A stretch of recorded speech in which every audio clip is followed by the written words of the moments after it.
Salam semuanya, terima kasih. Sebelumnya saya mau menyapa dulu.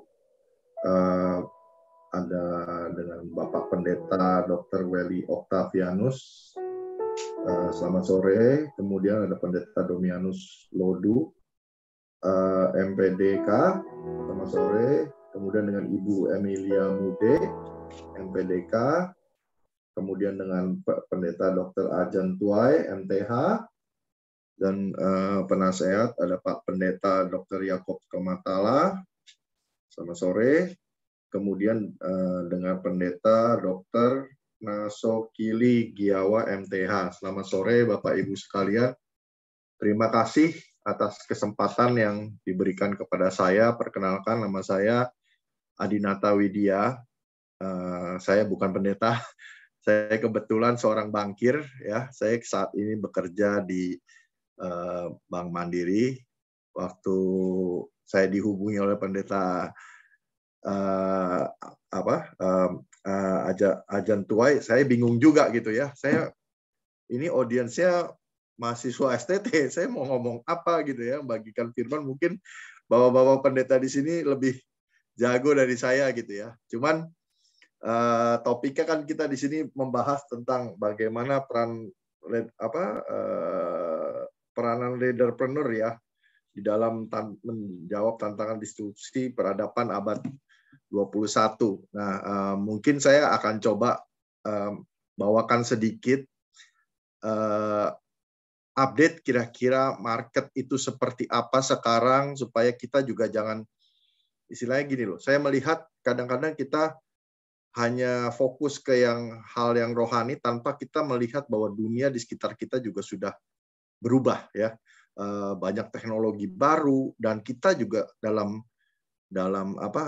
keseharian kita juga harus paham atas hal itu, dan itu menurut saya juga akan membantu kita dalam pelayanan kita nantinya ke depan dalam melakukan usaha kita.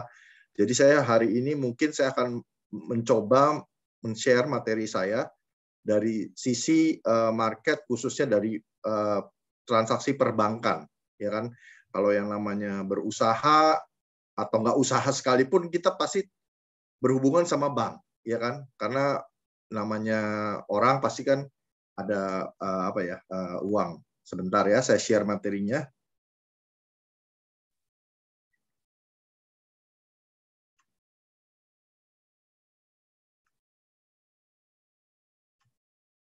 Baik, apa sudah bisa dilihat materi saya? Sudah, Pak. Oke. Ya, judulnya topik hari ini peranan leaderpreneur dalam upaya menjawab tantangan disrupsi peradaban abad ke-21. Nah, saya mungkin karena background saya kebetulan saya membuat produk cash management di Bank Mandiri. Saya mungkin bahas sedikit mengenai cash management. Cash management itu sebenarnya kalau bahasa Indonesianya ya mengelola uang kas gitu ya. Mau perusahaan, mau pribadi, menurut saya sama aja. Kita pasti ada yang namanya penerimaan, ada yang namanya pembayaran. Biasanya kita maunya penerimaan kita lebih besar daripada yang kita mesti bayar. Ya kan, kalau kita kerja, kita maunya gaji kita harusnya bisa lebih besar daripada pengeluaran kita, ya kan? Dan sisanya itu bisa kita tabung atau kita putarkan sehingga mendapatkan keuntungan. Sama, perusahaan juga seperti tersebut gitu ya. Jadi kalau ada keuntungan perusahaan, ada sisanya dia akan taruh mungkin di investasi, kayak kita juga mungkin taruh di paling gampang di bank ya, di deposito, mendapatkan bunganya itu nanti bisa diputarkan lagi gitu ya. Sama seperti itu. Nah, kami di bank itu sebenarnya ini yang kami lakukan ya. Jadi kami membuat produk-produk perbankan di mana produk-produk tersebut bisa membantu dalam hal mengelola penerimaan perusahaan atau perorangan.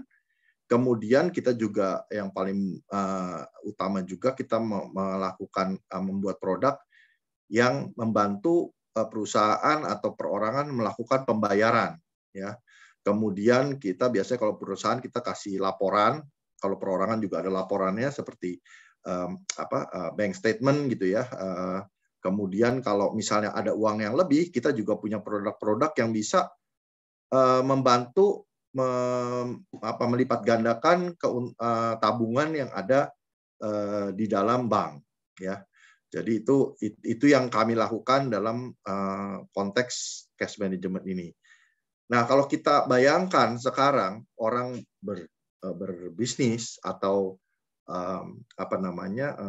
menjual barang, kita tahu di Indonesia itu masih marketnya itu dominasinya masih dalam bentuk uang tunai, ya.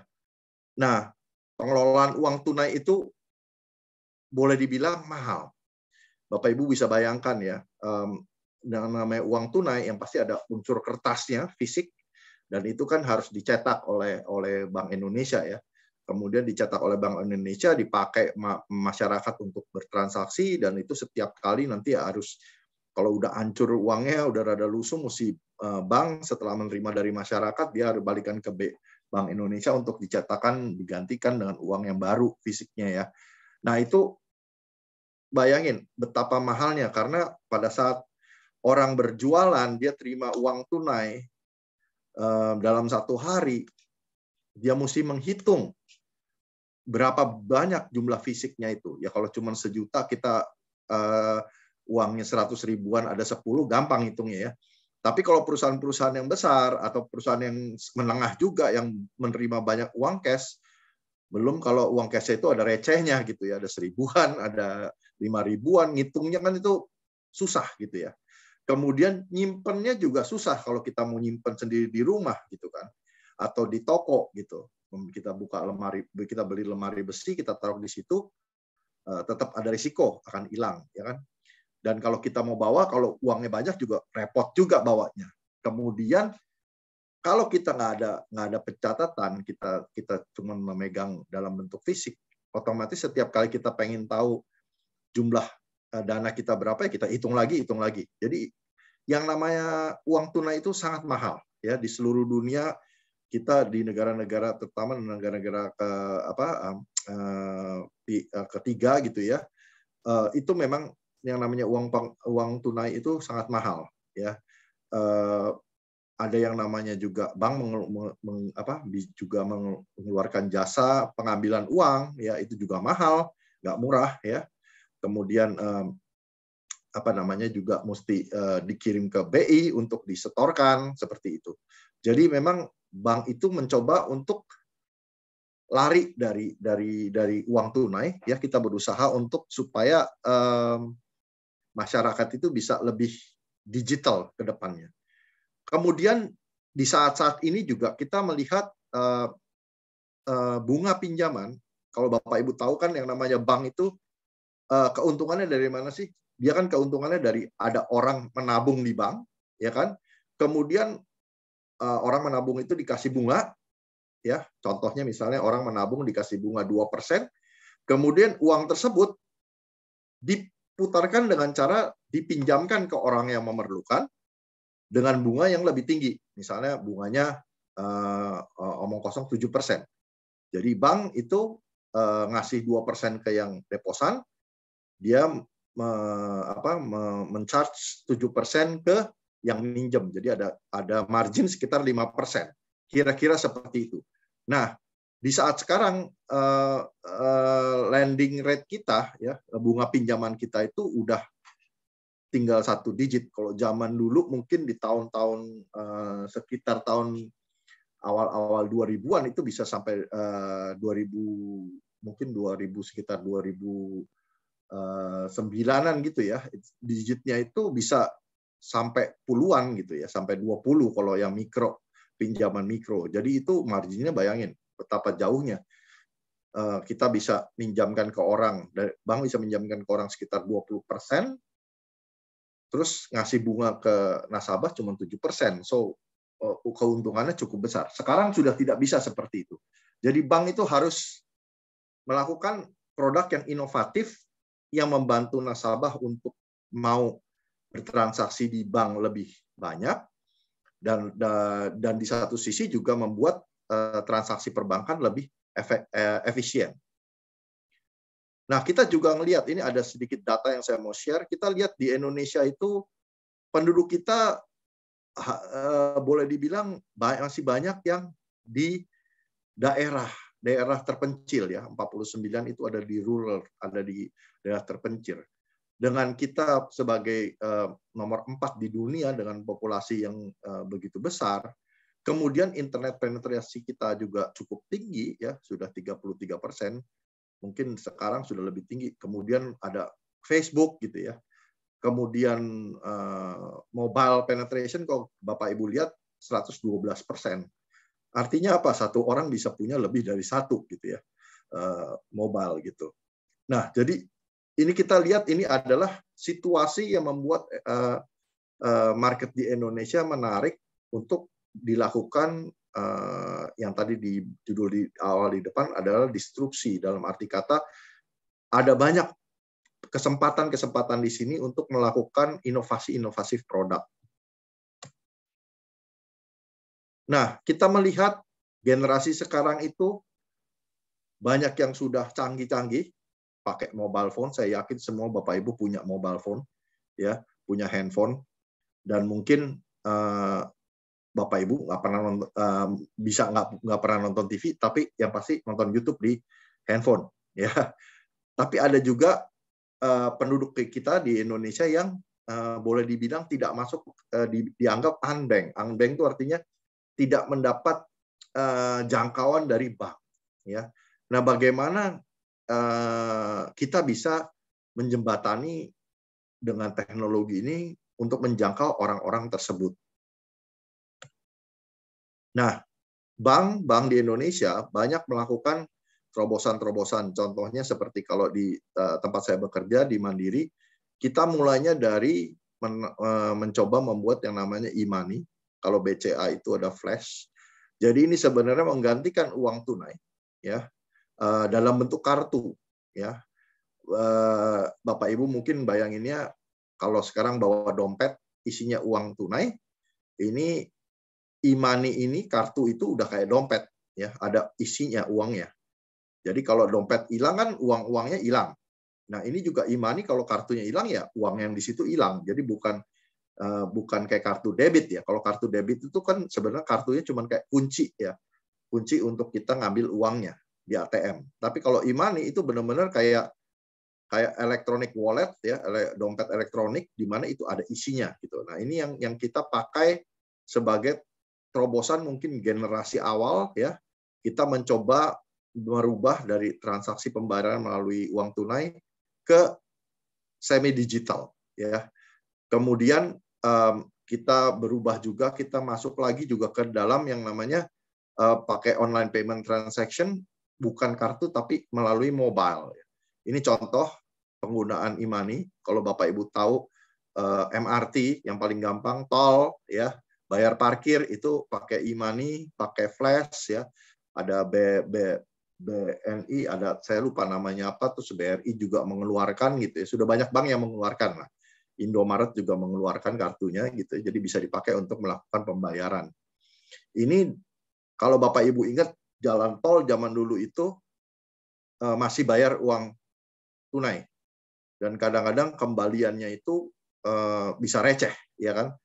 Nah, dengan uang tol, dengan e-money ini, waktu kita Mandiri membantu Jasa Marga menerapkan e-money, itu membantu Jasa Marga mengurangi korupsi di dalam perusahaan mereka. Karena bayangin ya, sekarang uang itu kan dalam bentuk uang cash, itu bisa nanti di setornya itu tidak sesuai dengan apa yang tercatat di sistem mereka pada saat kita lewat gardu tol itu.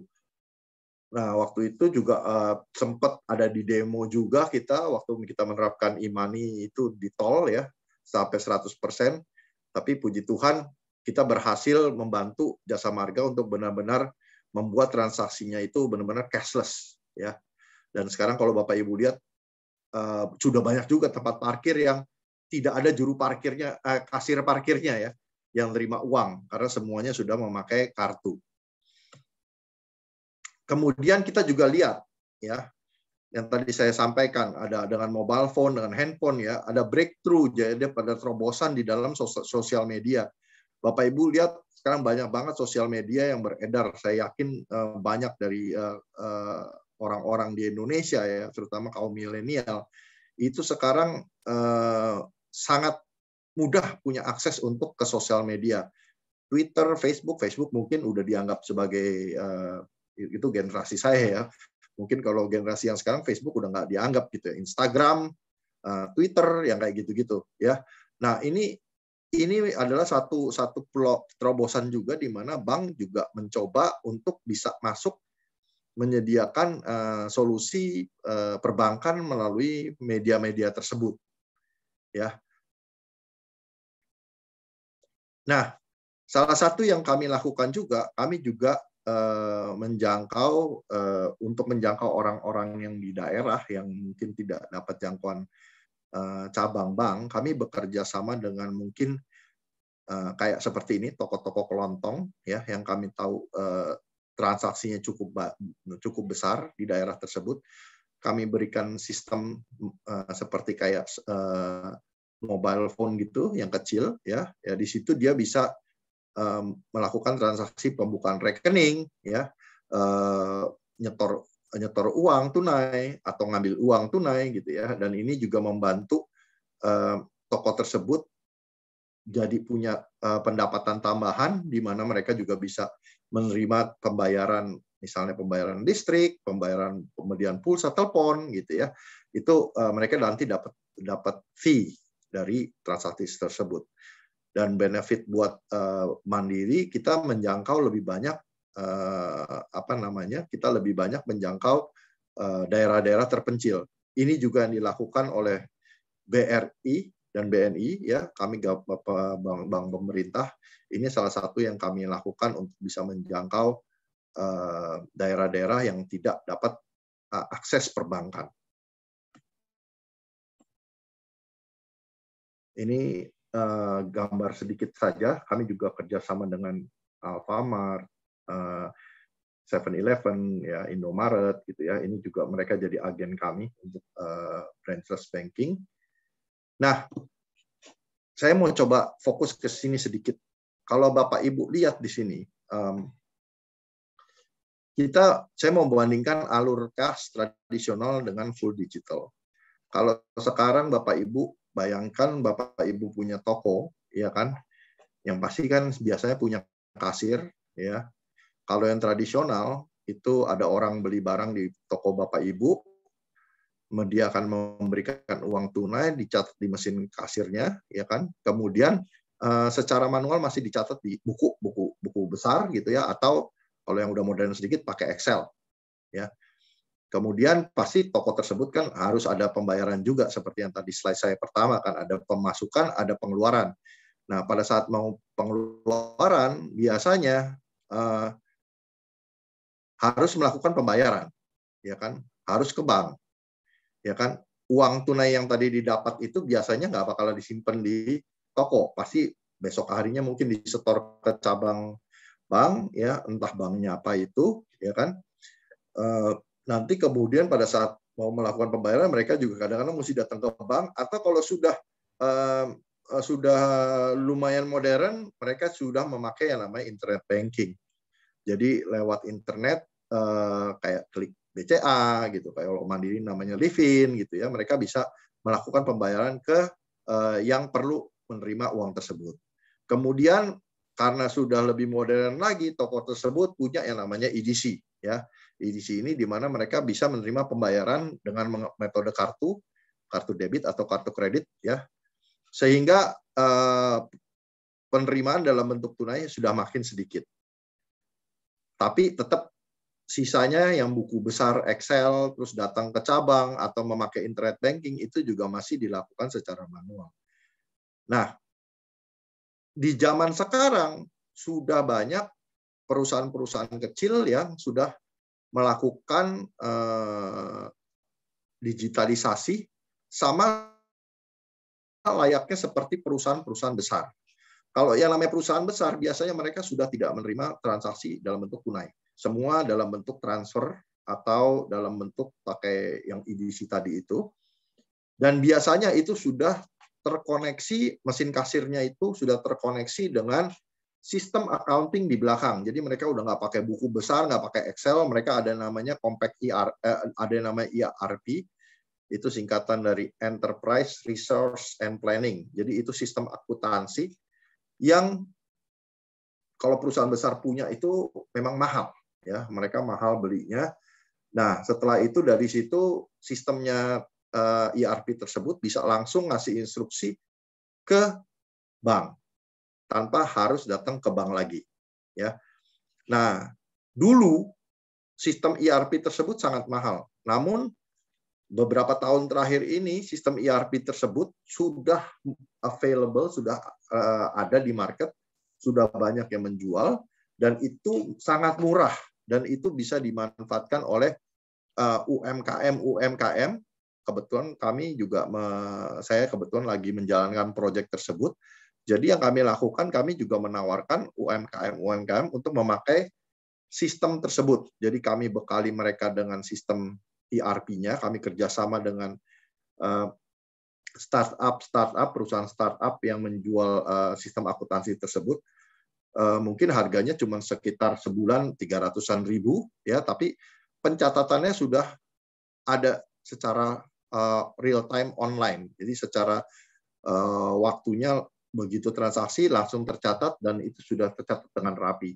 Dan akhir bulan itu laporan-laporan semua seperti laporan yang untuk pajak atau laporan neraca itu langsung sudah bisa di print, ya, seperti layaknya rekening koran bank, ya. Itu udah langsung kelihatan di situ. Dan hebatnya itu bisa dilakukan secara digital. Nah, kalau Bapak lihat di sini, di depan itu mesin kasirnya udah tidak pakai mesin kasir yang cash register, bukan edisi lagi, tapi udah yang generasi terbaru yang bentuknya sudah seperti kayak mobile phone juga, ya. Kita sebutnya MPOS, Mobile Payment Online System, ya. Jadi di situ mau transaksi apapun bisa dilakukan, QR bisa, kartu bisa, ya. Intinya itu langsung terkoneksi dengan sistem akuntansi bisnis tersebut dan langsung bisa dari sistem tersebut melakukan pembayaran, melakukan instruksi pembayaran ke bank yang dimiliki. Nah, saya ada contoh sedikit. Kami kemarin tahun lalu mencoba satu pilot project di Solo. Kita mencoba mendigitalisasi pasar, sebagian dari pasar, saya lupa nama pasarnya, bukan pasar Klewer sih, ada pasarnya, itu kita berikan mereka semua MPOS dan ERP tersebut. Jadi pedagang-pedagang tersebut bisa menerima pembayaran melalui QR, kemudian transaksinya langsung tercatat dan mereka juga bisa melakukan pembayaran melalui MPOS tersebut, ya. Jadi cukup satu device bisa buat semuanya. Nah, itu lumayan berjalan, ya. Cuman saya sudah nggak terupdate lagi proyek karena itu udah tahun lalu hasilnya seperti apa. Tapi yang pasti nambah nasabah dari kami yang memakai itu dan mereka menikmati manfaatnya, nggak perlu lagi menerima uang tunai. Nah, hal-hal seperti itu sebenarnya sudah banyak dijalankan sebelum tahun 2019. Cuman memang kalau kita lihat keadaptasinya di penerimaan di masyarakat itu tidak terlalu cepat dan tidak terlalu bagus. Kemudian kita tahu di tahun 2019 akhir, kalau di Indonesia masuknya 2020, itu ada pandemi COVID. Nah, sebenarnya kalau saya ditanya, kebetulan tadi pagi saya juga sempat bertemu dengan salah satu majalah itu, ya, majalah finansial yang bisa di Singapura. Mereka bertanya gitu loh, gimana situasi COVID di Indonesia gitu, ya. Saya bilang impact COVID di Indonesia, impact COVID di Indonesia terhadap bisnis perbankan sebenarnya ada plusnya, ada minusnya. Minusnya kita tahu semua, ya, seperti apa, ya. Tapi kalau plusnya itu saya bilang dengan adanya COVID ini, masyarakat itu secara sadar nggak sadar, mau tidak mau, akhirnya memanfaatkan semua digital channel yang ada. untuk melakukan transaksi-transaksi pembayaran, baik itu nasabah yang pribadi seperti Bapak dan Ibu dan saya, maupun juga perusahaan-perusahaan. Ya, kita tahu pandemi COVID ini menciptakan adaptasi kebiasaan baru. Ya, contohnya yang kita lakukan sekarang, ya kan? Kalau nggak ada COVID, saya yakin saya sedang berdiri di ruangan bersama Bapak Ibu sekalian di depan gitu ya, menyampaikan presentasi dengan infocus gitu kan. Sekarang udah online gitu ya. Kita bisa menjangkau lebih banyak orang secara online. Kita nggak perlu lagi ya takut yang namanya telat, macet gitu ya, nggak ada cerita gitu ya. Kebetulan kalau saya kayak di gereja saya, kami komsel setiap minggu juga masih online gitu ya. Dan pesertanya jadi makin banyak karena ada beberapa peserta kami nggak di Jakarta gitu. Mereka jadi bisa ikut juga gitu ya. Nah, kita lihat juga dari sisi adopsi teknologi di masyarakat makin banyak. Ada yang namanya dari sisi kesehatan, Bapak Ibu juga bisa tahu ada yang namanya Halodoc gitu ya. Transaksinya juga meningkat. Entertainment apalagi gitu ya. Ini kita bisa lihat di sini Disney Plus bisa menyamai pencapaian Netflix dalam waktu 5 bulan gitu loh. Lebih cepat banget gitu. E-commerce, yang namanya e-commerce, pengiriman barangnya dalam yang biasanya 10 tahun itu volumenya dia capai dalam 10 tahun terakhir, dalam 8 minggu pertama aja udah tercapai gitu. Karena semua orang belinya online ya. Saya yakin Bapak Ibu juga minimal beli makanan pakai Gojek gitu kan ya, nggak datang lagi ke warung gitu ya. Saya juga kadang-kadang beli nasi goreng aja pakai Gojek, udah nggak pergi lagi ke warungnya. Nah, ini kita bisa lihat dari data yang saya punya gitu ya, digital ekonomi diproyeksikan tumbuh lebih dari 2 kali di 2025 ya. Jadi benar-benar mobile banking itu memegang peranan ya. Kita bisa lihat transaksi di sini ya, e-commerce itu meningkat sangat luar biasa ya. Kemudian transportasi, online media ya, online travel ya. Bapak Ibu mungkin juga tahu yang namanya tiket.com, Traveloka, itu semua kemudahan-kemudahan hanya diakses melalui cukup satu alat, yaitu mobile banking kita ya, mobile phone kita. Sorry, nggak perlu punya komputer, yang penting punya HP gitu ya. Nggak perlu punya TV, yang penting punya HP. Itu sudah bisa kita mengakses semua ini. Kemudian kita lihat juga mayoritas pengguna internet aksesnya semua melewat mobile device. Ya, 96% ya dari sekitar 195 juta, bayangin. 96% aksesnya melalui mobile, bukan melalui komputer lagi. Ya. Kemudian sekitar 130 juta orang, 66% itu aktif melakukan pembayaran via mobile. Saya bukan karena saya kerja di bank gitu ya, cuman karena saya sudah pakai gadget ya otomatis saya nggak perlu lagi datang ke cabang kalau mau melakukan pembayaran. Cukup melalui klik BCA misalnya atau melalui Livinnya Mandiri, saya sudah bisa melakukan pembayaran ke siapapun dimanapun gitu ya. Nah, ini salah satu situasi yang kita hadapi sekarang, disrupsi ini. Dan kita lihat impact-nya ini sangat luar biasa ya, bahwa ini sebenarnya kita harus melihatnya tidak bisa satu titik pembayaran saja, tapi kita harus melihat ini sebagai salah satu kesatuan ya. Jadi salah satu saya sebutnya entire journey ya. Jadi perjalanan, salah satu perjalanan gitu loh. Dari depan sampai belakang. Karena nggak bisa kita hanya sepenggal. Contoh kalau kayak kita gitu ya, kita terima gaji, terus kemudian kita ada keperluan beli makanan segala macam, kita pakai GoFood ya kan, terus kita mau pergi kita pakai yang namanya Gojek, Grab ya kan, pakai taksi online gitu kan. Mau keluar kota kita mengakses Traveloka, pergi Agoda untuk beli tiket ya kan. Kemudian entertainment kita ada Spotify, Netflix dan seterusnya. Nah, ini harus kita lihat secara keseluruhan. Jadi penting sekali kita tahu ekosistem ada di mana, ya. Ini potensinya sangat besar, ya. Kita lihat, saya bertemu dengan banyak startup yang berkecimpung di bidang macam-macam gitu ya.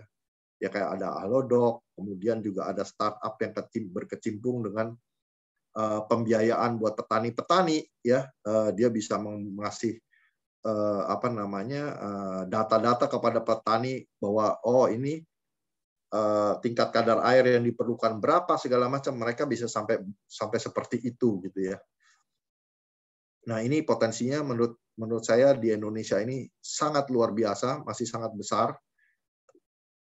Nah, kita lihat di sini impact-nya startup fintech juga makin banyak ya. Kalau kita lihat, saya bagi dari 4 ya, save money, move money, borrow money, grow money. Save money atau menyimpan uang itu masih tetap didominasi bank saat ini ya. Tapi kita bisa lihat gitu ya, pemainnya nggak banyak.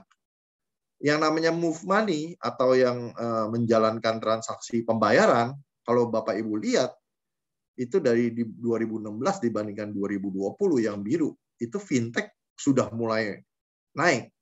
Peranannya mulai besar gitu ya. Banyak fintech sudah memberikan jasa-jasa sama seperti bank, bisa mentransfer uang dengan biaya yang lebih murah dari bank. Kemudian untuk meminjam uang, kalau Bapak Ibu lihat di situ pemainnya luar biasa. Kalau dulu bank, sekarang sudah banyak fintech juga yang menyediakan fasilitas-fasilitas peminjaman uang, dana tunai lah, apalah ya, itu banyak banget gitu ya. Kemudian kalau yang namanya grow money ya, ada mulai banyak fintech yang melakukan memberikan jasa-jasa investasi kepada milenial kita gitu ya, yang biasa memakai HP, misalnya membeli reksadana online, membeli saham online dan seterusnya. Ya, jadi ini kita lihat memang di disrupsi pasarnya ini mungkin 1 dekade terakhir ini sangat luar biasa perubahannya ya. Ini cepat sekali pertumbuhannya. Nah, kalau Bapak Ibu lihat, saya punya data transaksi pembayaran ya. Ini dari data dari BI, saya cuma punyanya sampai tahun 2020 kebetulan. Kalau Bapak Ibu lihat di sini, transaksi bank itu sudah mulai berubah. Ya, yang orang datang ke bank itu yang awalnya di 2017 itu sekitar 71%. Sekarang pembayaran yang ke cabang bank itu cuma tinggal 27%. Ya, transaksi menggunakan kartu kredit, kartu debit juga yang tunai juga berkurang banyak ya.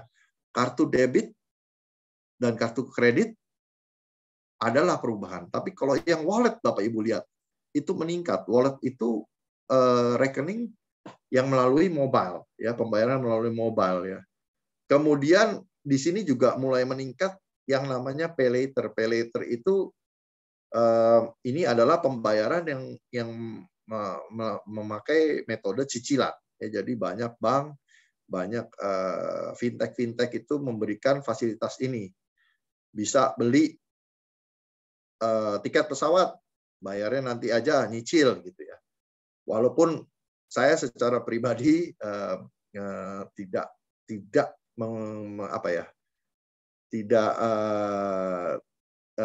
tidak terlalu suka gitu ya kita jualan seperti itu. Maksudnya ya secara bisnis oke, tapi secara pribadi menurut saya jangan biasakan hidup kita membeli barang dengan menyicil. Nanti ujung-ujungnya kita terlilit hutang gitu ya. Jadi saya sih ini sedikit bertentangan karena saya kerja di bank ya. Tapi sebenarnya kalau untuk pribadi saya, kalau ke teman-teman juga kalau bisa sih janganlah. Nah, kemudian sekarang sudah mulai ada yang namanya bank digital. Apa sih bank digital? Bedanya sama bank sekarang apa? Bank digital itu adalah bank yang fungsinya sama seperti bank seperti sekarang, bedanya cuma mereka tidak punya cabang. Semuanya itu dalam bentuk digital. Ya, kalau Bapak Ibu tahu, baru-baru ini ada IPO, initial public offering yang namanya Goto. Goto itu Gojek dan Tokopedia, ya. Mereka punya kerjasama dengan salah satu bank yang namanya Bank Jago, kalau Bapak Ibu tahu. Bank Jago ini salah satu bank digital pertama di Indonesia, ya. Mereka itu tidak punya cabang, tapi Bapak Ibu bisa layaknya suatu bank, bisa punya rekening di situ, tabungan, bisa minjam, bisa semuanya, ya. Dan itu memang ini nggak cuma di Indonesia tapi di seluruh dunia meningkat, ya. Banyak di negara-negara lain sudah mempunyai bank digital, ya.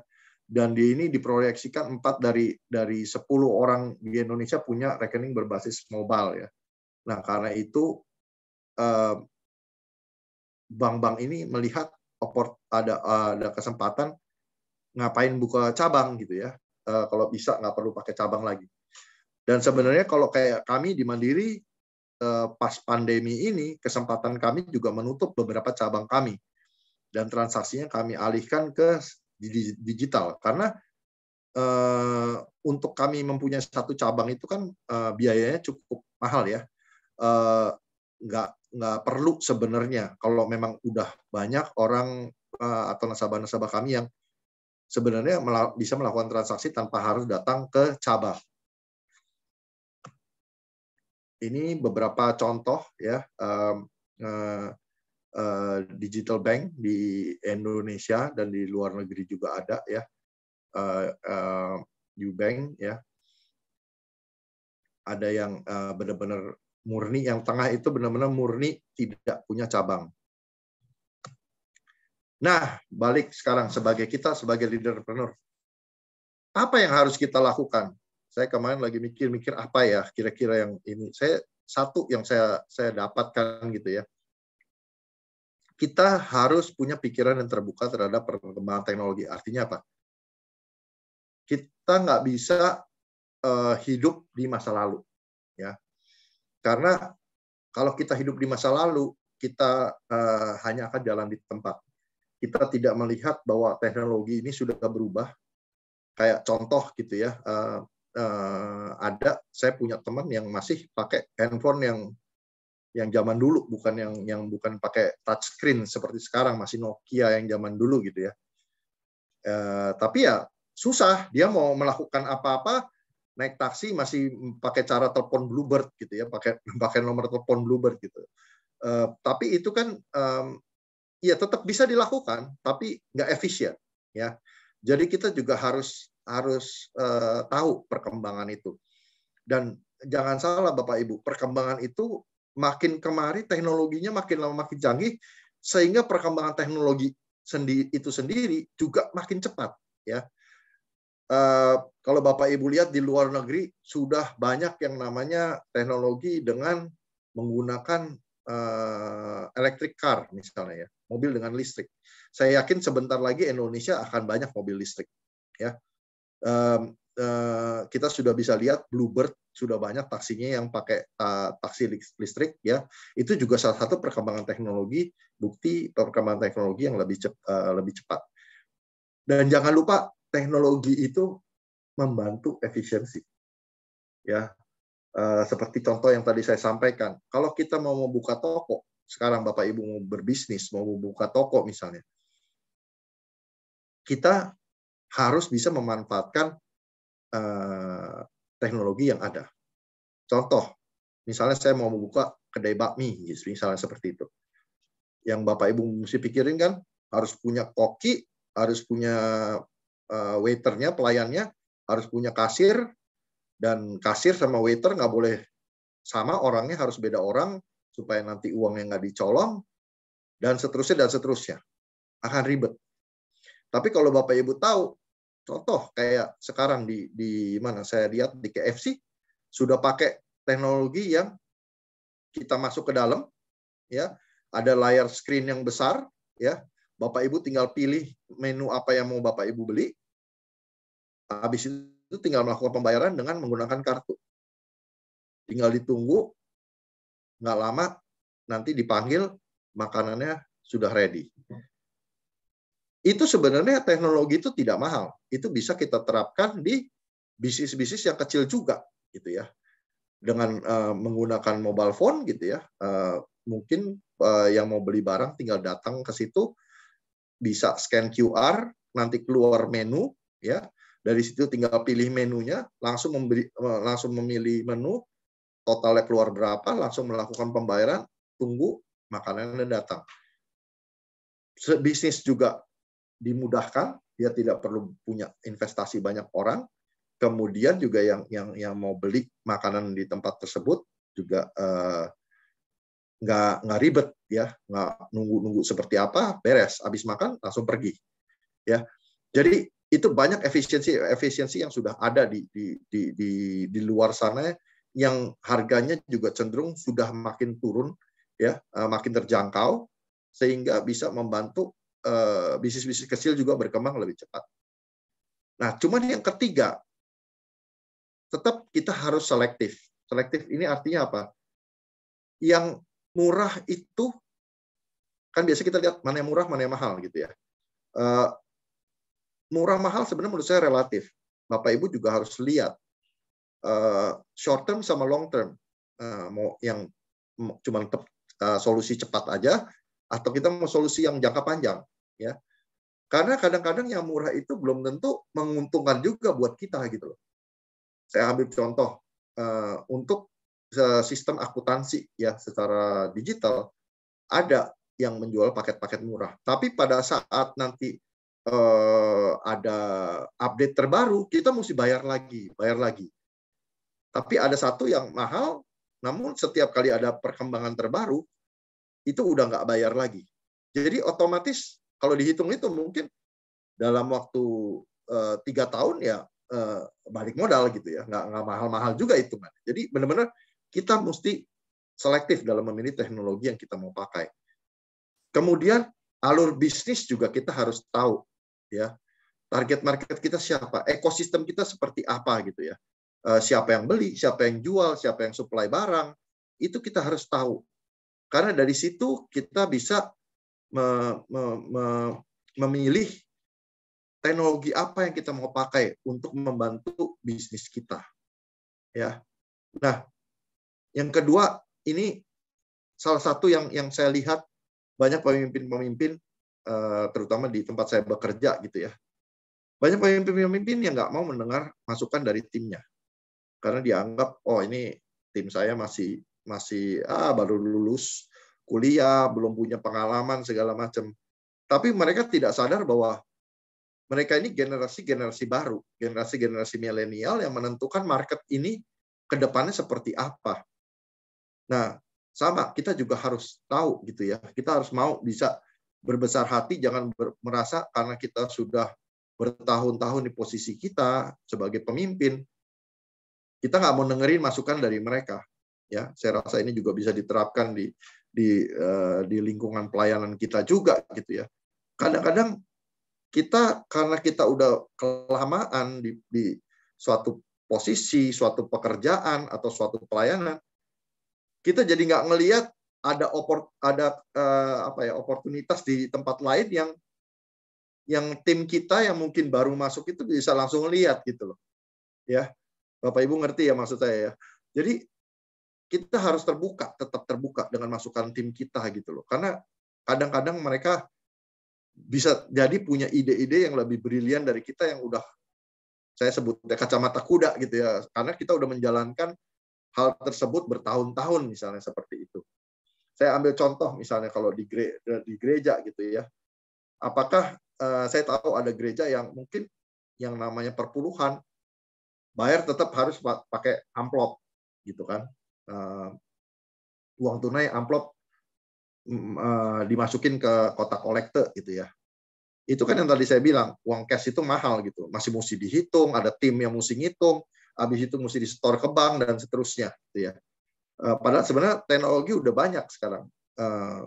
Saya bilang, kenapa nggak bank nyediain aja satu QR code, gitu ya, di depan, di pintu masuk misalnya. Pada saat mereka mau bayar perpuluhan atau mau persembahan kasih dan segala macam, tinggal scan QR bayar. Sama aja kan, sama kayak beli jasa atau beli barang gitu. Yang penting kan uangnya tertransfer ke rekening bank, ke rekening gereja gitu. Nah, hal-hal seperti itu kita harus terbuka menurut saya. Kita nggak bisa hidup di zaman zaman yang lama gitu ya, bahwa semua harus tunai gitu loh. Yang terakhir ini yang saya terapkan di tempat kerja saya, ini juga saya sampaikan juga ke tim saya ya. Saya selalu mengquote ayat ini. Bapak Ibu kalau tanya tim saya, mereka pasti ingat, walaupun saya nggak sebut ini dari Alkitab karena mayoritas tim saya itu bukan orang percaya, tapi saya selalu bilang apapun yang kamu perbuat ya, kamu harus perbuat itu buat Tuhan, bukan buat manusia. Kenapa? Alasannya saya cuma satu. Kalau kita melakukan hal tersebut dalam pekerjaan kita gitu ya, kita melakukannya untuk menyenangkan hati bos kita gitu ya, kita bisa jadi akan menghalalkan segala cara. Benar nggak Bapak Ibu? Kemudian belum tentu cara itu cara yang benar gitu ya. Dan kadang-kadang kita mau menyelesaikan pekerjaan itu dengan ya pokoknya secepat-cepatnya deh, yang penting Bapak kita senang gitu. Tapi belum tentu itu yang terbaik. Tapi kalau itu Tuhan, buat Tuhan, pasti kita akan berikan yang terbaik. Nggak mungkin nggak. Mau itu orang percaya, nggak orang percaya, yang percaya sama Tuhan, pasti dia akan berikan yang terbaik. Makanya saya selalu bilang sama tim saya, selalu jangan pernah mau menyenangkan hati bos kamu. Tapi kamu pikir itu buat Tuhan, supaya kamu kasih yang terbaik. Ya. Dan saya sangat surprise, ini yang saya sampaikan ini nyantol ke mereka. Dan ada yang tim saya yang resign gitu, dia pamitan sama saya, dia bilang, Pak, saya nggak pernah akan lupa Pak apa yang Bapak ajarin ke saya gitu loh, bahwa saya harus bekerja semua untuk seperti Tuhan buat manusia. Buat saya itu suatu yang luar biasa ya, mereka bisa menerima itu gitu. Tapi jangan salah, kalau di tempat kerja ya Bapak Ibu ya, apakah itu akan selalu menyenangkan? Belum tentu ya. Kita bekerja buat Tuhan, kita berikan yang terbaik, kadang-kadang belum tentu itu dilihat sama bos kita sebagai sesuatu yang terbaik.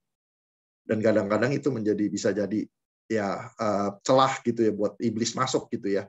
Sebenarnya bukan celah, itu lebih ke arah apa ya? Iblis mencoba kita gitu. Ini tetap nggak?